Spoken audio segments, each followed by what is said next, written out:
Hey now, I'm Patanisha. I'm a photographer, cultural curator, and self-proclaimed urban love fairy from Oakland, California. Synchronicity is my favorite word. I recognize strings of coincidences as tiny miracles. Oakland FairyTales is my expression of love by sharing beautiful moments with people that I call love activists. You look good, girl.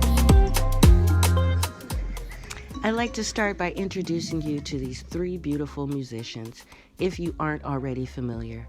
Piwai, Fantastic Negrito, and Marisha Ashanti. The synchronicity is I met with each artist for three different reasons. And not only did they all have beautiful gardens like real urban fairies and alchemists, but they also, importantly, used their voices to help others.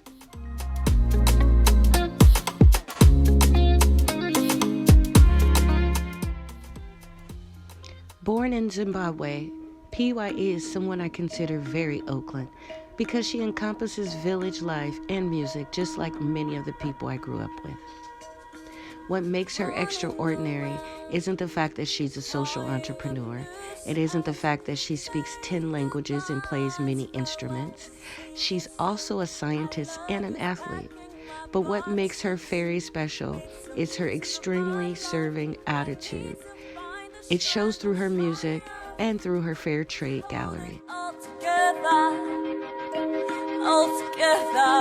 Together. When she called in the Fairy Glam Squad for a photo shoot, we came running. Cynthia from Sankofa Hair, Lady Blue on makeup, and myself taking pictures. Here's a minute behind the scenes with us. Step with this first.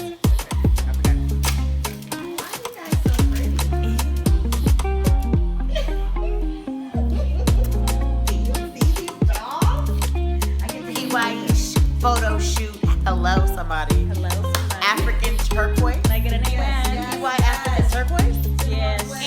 And Afro retro.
Cynthia, Sankofa, Patanisha, the photographer, Tanika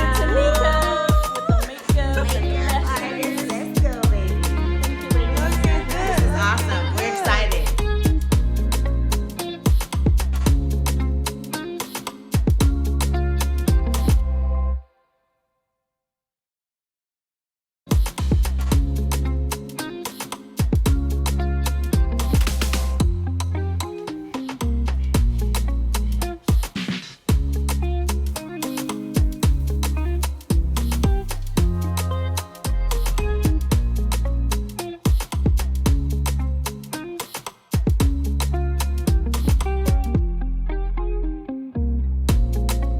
Wrapped up the day, we got a chance to check out Piwai's beautiful urban garden.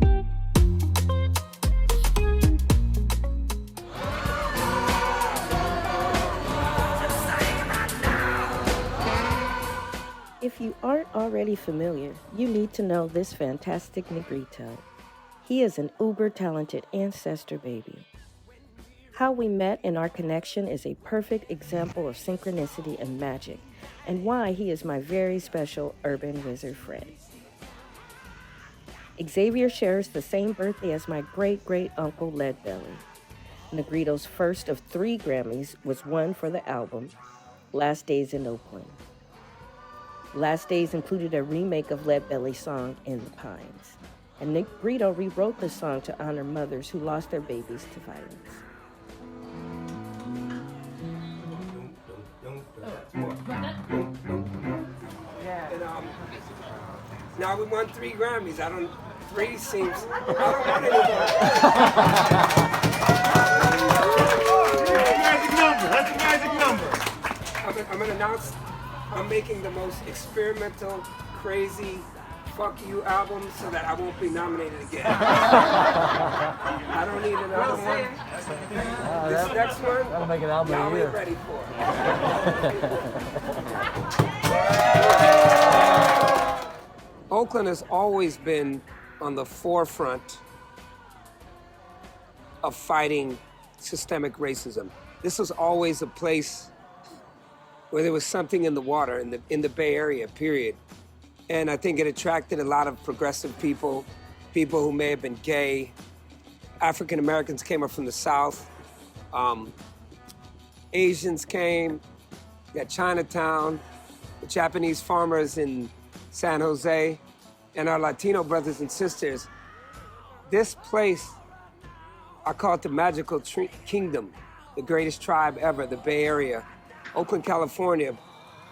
There's always something in the water that of activism, of love, of inclusion, of fighting that valiant effort, that fight against systemic racism. We were never gonna have it. We don't accept it. We didn't back then, and we don't now. And those seeds of counterculturalism, of fighting systemic racism, sexism, homophobic, whatever, anything that is derogatory or discriminating against people, you better believe the Bay Area, Oakland, we show up.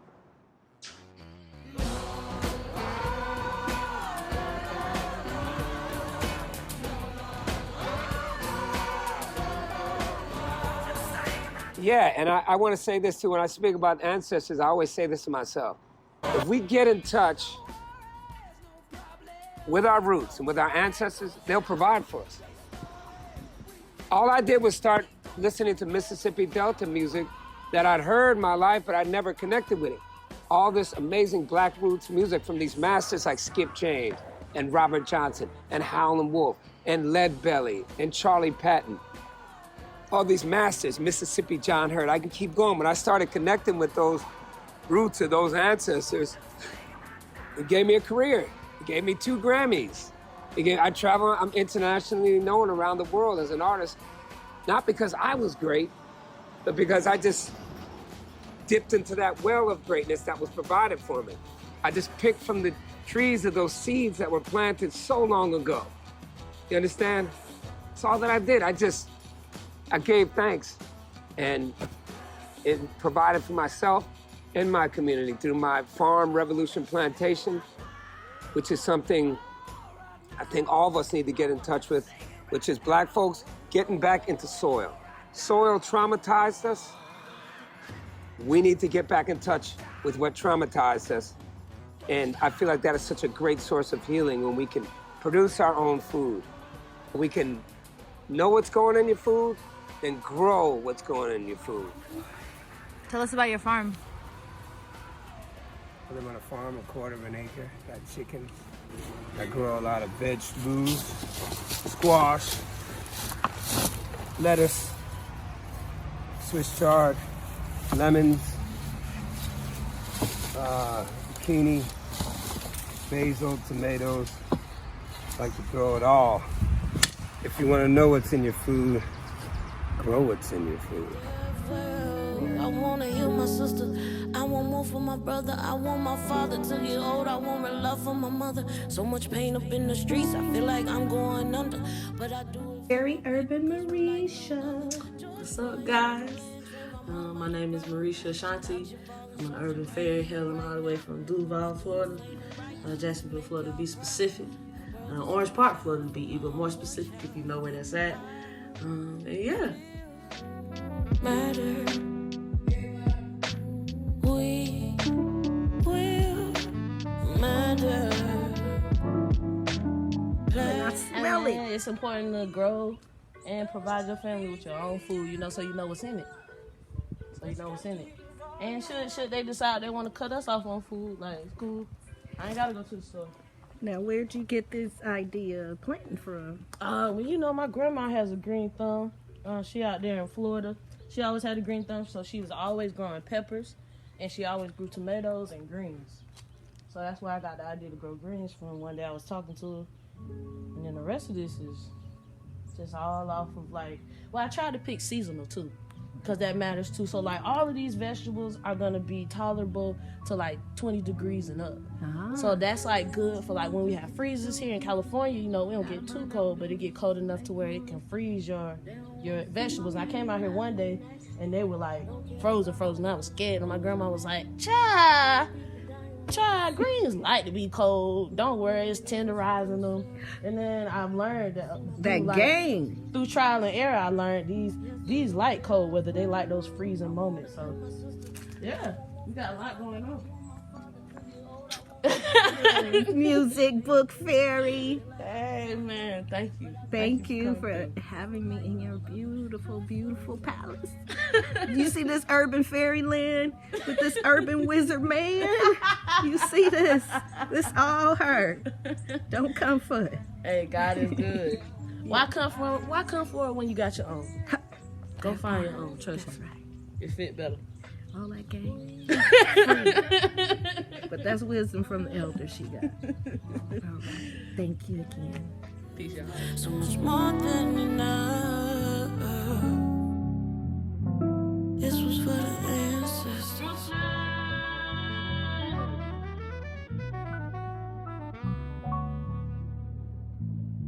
I love you, baby.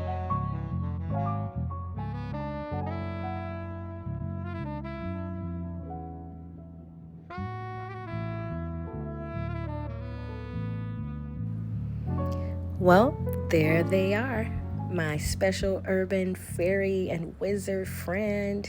Thank you for watching.